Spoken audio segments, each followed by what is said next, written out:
Komisi Pemberantasan Korupsi KPK menghentikan penyidikan kasus BLBI dengan tersangka Syamsul Nursalim dan Icih Nursalim. KPK beralasan penghentian kasus ini untuk menjamin adanya kepastian hukum.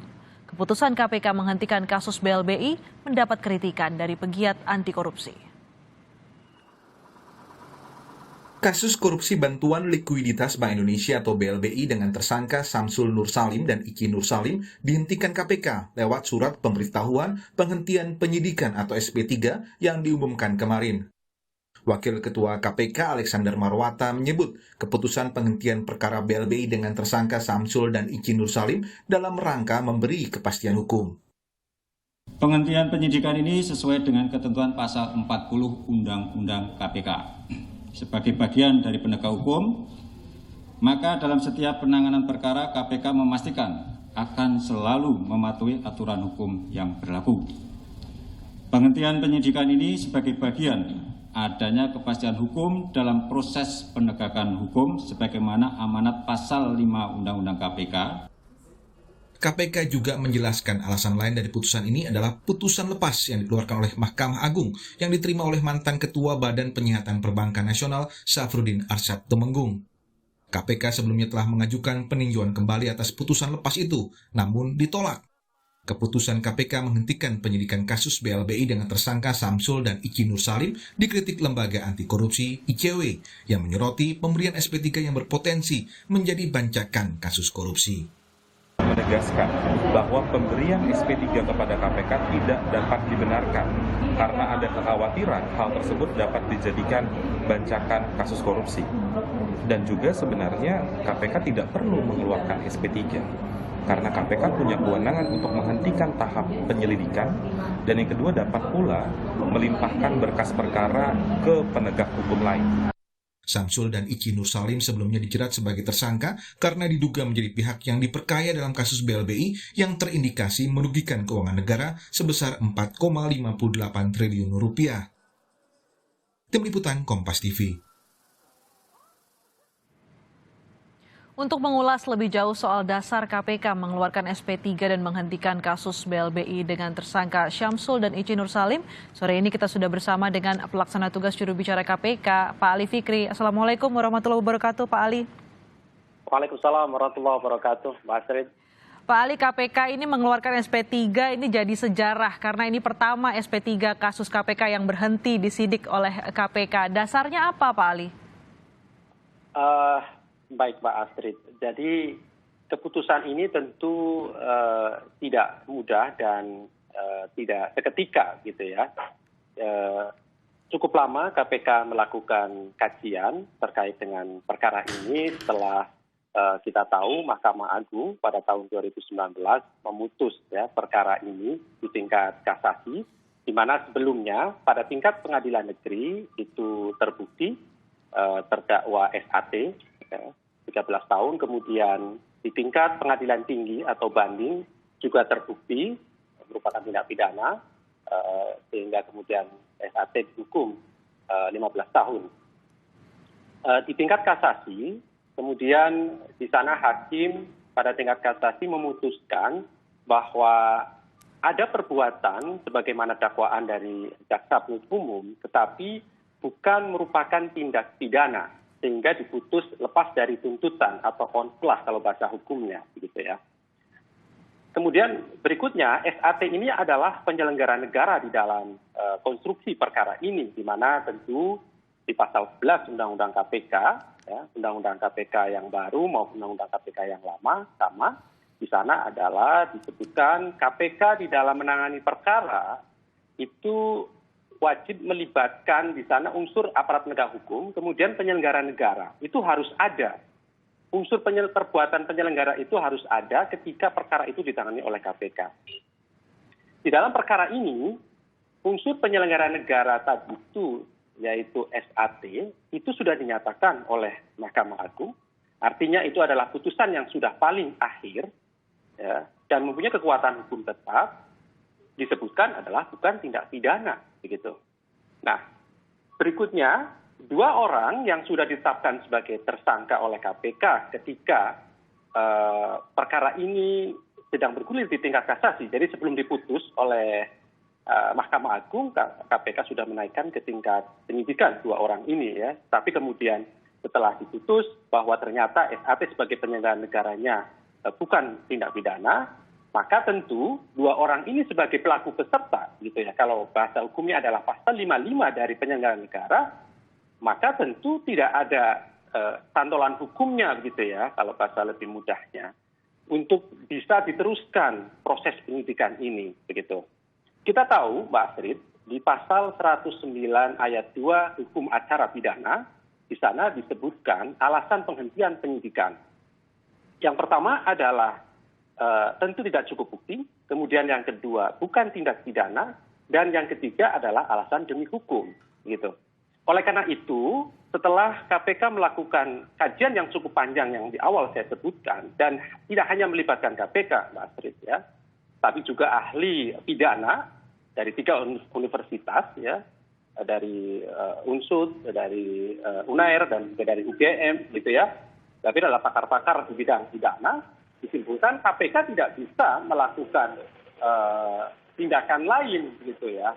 Sekalipun ketika ada putusan dari Mahkamah Agung di tingkat kasasi, KPK sudah mencoba semaksimal mungkin dengan melakukan upaya hukum luar biasa yang biasa kita sebut dengan peninjauan kembali.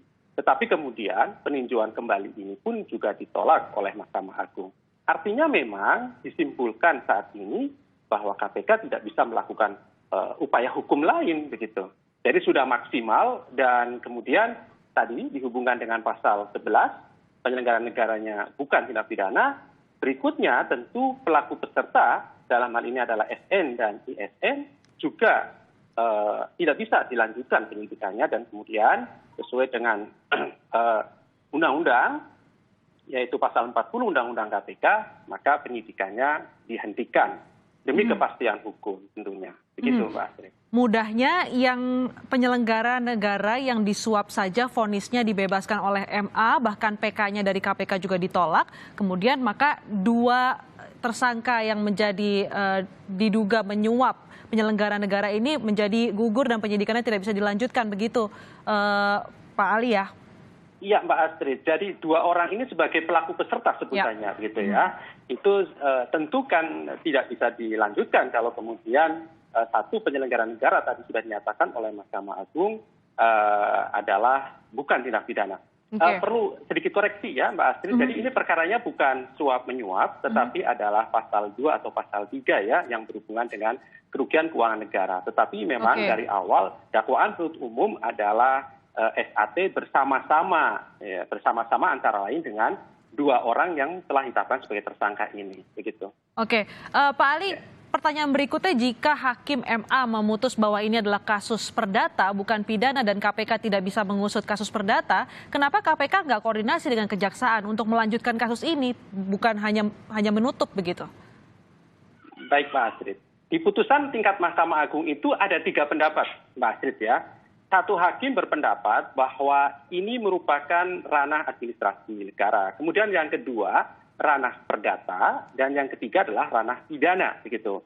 Di dalam hukum acara, hakim ketika memutus itu dengan suara terbanyak begitu. Nah, suara terbanyak ini yaitu 2 orang hakim di tingkat kasasi adalah tadi hukum administrasi dan perdata, sehingga tentu disimpulkan bahwa bukan tindak pidana karena hanya 1 hakim yang berpendapat masuk tindak pidana.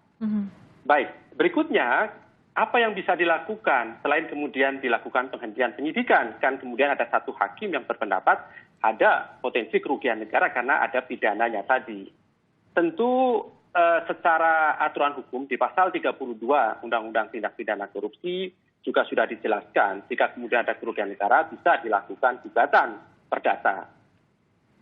Perlu kami sampaikan, KPK secara aturan undang-undang itu adalah bukan pihak prinsipal, atau dalam istilah perdata adalah pihak yang bisa melakukan gugatan, Pak Astrid ya.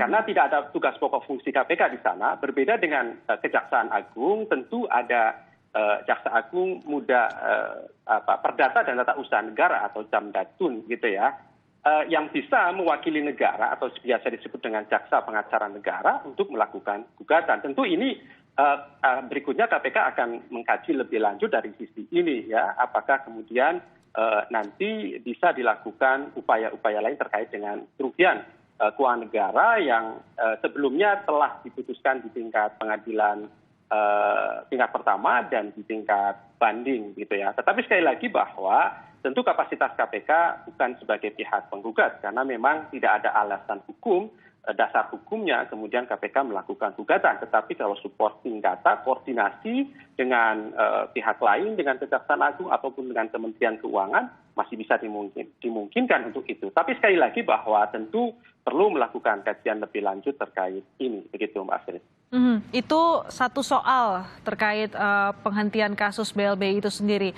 Soal yang lain adalah adanya kekhawatiran Pak Ali. Soal ini adalah SP3 pertama yang dikeluarkan KPK. Kekhawatirannya ini nanti bisa jadi presiden buruk nggak bahwa kasus di KPK ini bisa berhenti begitu saja nanti? Begini ya Mbak Astrid, saya kira KPK ini penegak hukum tentu bekerjanya berdasarkan aturan hukum. Aturan mainnya seperti apa di dalam penanganan perkara yang dilakukan oleh KPK. Pasal 40 Undang-Undang KPK sudah sangat jelas bahwa KPK bisa melakukan penghentian penyidikan maupun penuntutan. Ada asas di pasal 5 juga disebutkan ada demi kepastian hukum, begitu ya. Kami tidak ingin masuk perdebatan bahwa ini karena revisi undang-undang misalnya, begitu ya. Tetapi memang perlu juga dipikirkan kalau kemudian tidak ada jalan keluar ketika perkara-perkara yang semacam ini, ya, bukan tidak pidana misalnya, ataupun misalnya tersangka ataupun terdakwanya meninggal misalnya. Apa yang menjadi jalan keluar? Apakah juga tidak bisa dihentikan? Karena tadi sekali lagi, syarat penghentian penyidikan berdasarkan pasal 109 ayat 2 KUHP, yang saya sebutkan tadi yang ketiga adalah demi hukum, salah satunya adalah ketika tersangka atau terdakwa meninggal dunia, begitu. Nah, oleh karena itu dengan adanya pasal 40 di Undang-Undang KPK maka menjadi jelas ada kepastian hukum. Kalau kemudian tersangka atau terdakwa meninggal dunia juga bisa dihentikan. Demikian juga ketika bukan tindak pidana dan tidak cukup bukti. Begitu Mbak Astrid. Tentu harus ada kajian dan juga harus ada alasan yang kuat untuk KPK mengeluarkan SP3. Nah, tapi akan ada gugatan nih informasinya dari Maki yang akan menggugat KPK terkait keputusan SP3 soal BLBI ini. Gimana langkah KPK menghadapi ini Pak Ali? Iya, kami membaca dan mendengar bahwa Maki atau Mas Boyamin Saiman akan melakukan gugatan pra peradilan. Tentu KPK menghargai langkah ini, begitu ya, karena memang sesuai dengan ketentuan sekali lagi di pasal 40 di Undang-Undang KPK juga di sana bisa disebutkan masyarakat dalam ini ataupun perwakilan masyarakat bisa menguji penghentian baik penyidikan maupun tuntutan oleh KPK ini melalui jalur pra peradilan, begitu. Tentu KPK siap untuk menghadapi pra peradilan ini dan akan disampaikan argumentasi apa yang kemudian menjadi keputusan KPK untuk dihentikan. Kami yakin dan memastikan bahwa apa yang kami lakukan ini berdasarkan aturan hukum yang ada. Segala proses sudah dilakukan sesuai dengan mekanisme hukum yang ada. Tetapi sekali lagi bahwa peluang untuk diuji di tingkat pra peradilan itu sangat memungkinkan karena memang aturan hukumnya bisa dilakukan. Sekali lagi kami tentu menghormati upaya yang dilakukan oleh Mas Boyamin Saiman, begitu Mbak Astrid. Baik, terima kasih. PLT Jubir KPK Pak Ali Fikri telah bergabung bersama kami di Kompas Petang. Sehat-sehat selalu. Halo, saya Mercy Tirayo, presenter program Update Corona. Perbarui terus informasi Anda dengan berita-berita independen dan terpercaya di YouTube channel Kompas TV. Jangan lupa untuk subscribe, like, dan komen, serta aktifkan tanda lonceng untuk mendapatkan notifikasi berita-berita terkini.